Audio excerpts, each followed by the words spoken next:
तो दूसरे चरण का जो रण है वो लगातार जारी है। अलग अलग सीटों का अलग अलग मिजाज है, लेकिन सबसे बड़ी बात यह है कि इस बार इन 8 सीटों में सबसे ज्यादा एनडीए की साख दांव पर लगी है, क्योंकि बीजेपी के पास 8 में से 7 सीटें थी। ऐसे में सबसे ज्यादा साख यहां पर बीजेपी की दांव पर लगी है। इस बार अगर अलग अलग क्षेत्रों में क्या समीकरण है प्रभा, उसको समझने की कोशिश करें तो एक एक के आंकड़े जरा बताइए और उसके बाद हम लोग जाते हैं, उसके बाद एनालिसिस करेंगे। बिल्कुल, ये दूसरे चरण की 8 सीटों का समीकरण है। गाजियाबाद का जातीय समीकरण आपको समझाने की कोशिश करते हैं तो स्वर्ण समीकरण है, दलित है, पिछड़ा है और मुस्लिम है। स्वर्ण की बात करती है तो 30% यहां पर है, दलित की बात करती है तो दलित 19% यहां पर है और पिछड़ा 35% है और मुस्लिम 16% है। अब ये गाजियाबाद का जातीय समीकरण है और इस समीकरण से समझिए कि कौन यहां पर कितनी संख्या में है। तो गाजियाबाद में पिछले 3 चुनाव में क्या कुछ रहा उसे भी समझिए।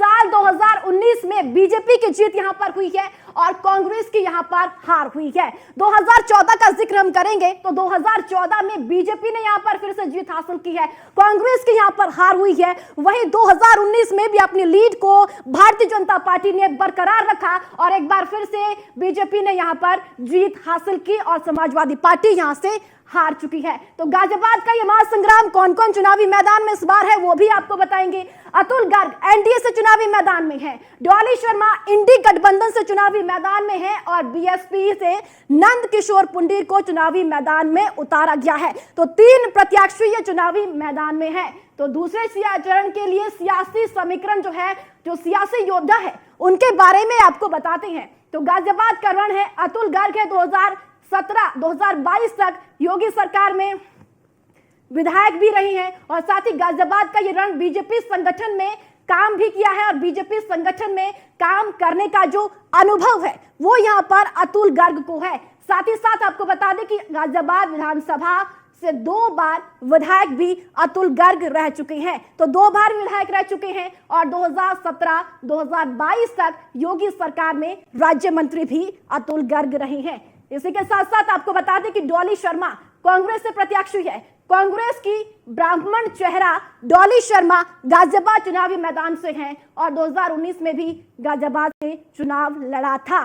तो डॉली शर्मा ने 2019 में भी चुनाव लड़ा था और वीके सिंह के हाथों हार भी मिली थी। तो ये पूरा प्रभा इस वक्त हमारे साथ गाजियाबाद से हमारे संवाददाता यादराम भी बने हुए हैं और चूंकि आपने जो गाजियाबाद का पूरा समीकरण समझाया है, उस समीकरण में इस बार क्या कुछ बदलाव देखने को मिल रहा है या किस तरह के हालात हैं, इसको भी जरा समझने की कोशिश करेंगे। यादराम, अगर इस बार गाजियाबाद के रण की बात की जाए, यूं तो बीजेपी डोमिनेटिंग सीट है गाजियाबाद, दिल्ली एनसीआर से जुड़ी हुई सबसे महत्वपूर्ण सीटों में से एक है।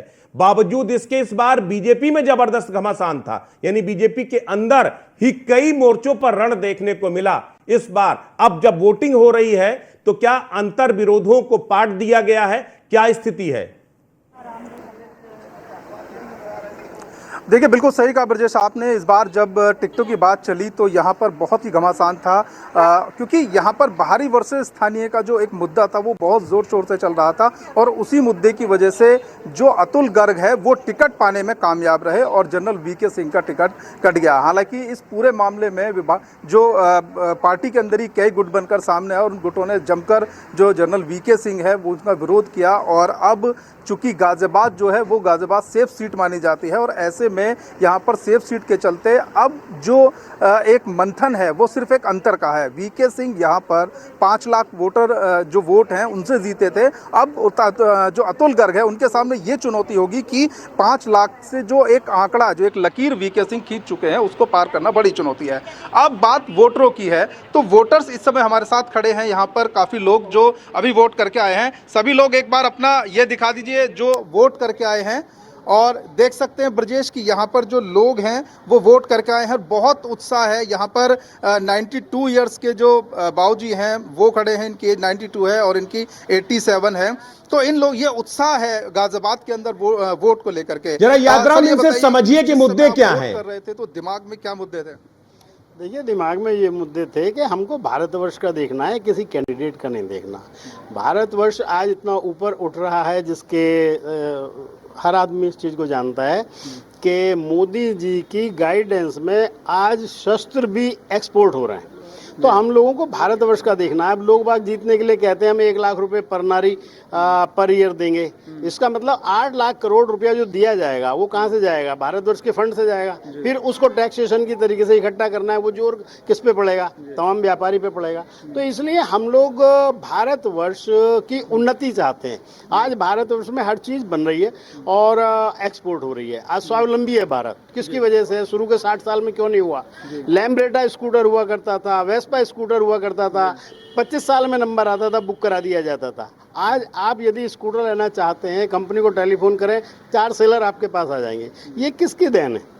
तो अच्छा, ये बताइए कि गाजियाबाद में पहले वीके सिंह थे, अब अतुल गर्ग हैं, तो दोनों में क्या फ़र्क है और आपको क्या लगता है कि दोनों में कौन बेहतर था? देखिए, माननीय वीके सिंह साहब भी आ गए हैं बराबर में ही, लेकिन मैं ये नहीं कहूँगा कि अंतर वाली बात है। सिर्फ ये है कि आओ इधर आ जाओ।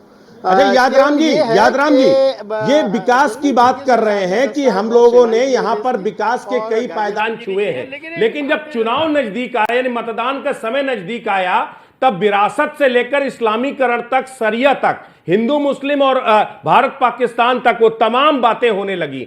तो जब मतदान नजदीक आते हैं तब चुनाव में विकास की बात क्यों नहीं होती? जरा इनसे समझने की कोशिश कीजिए।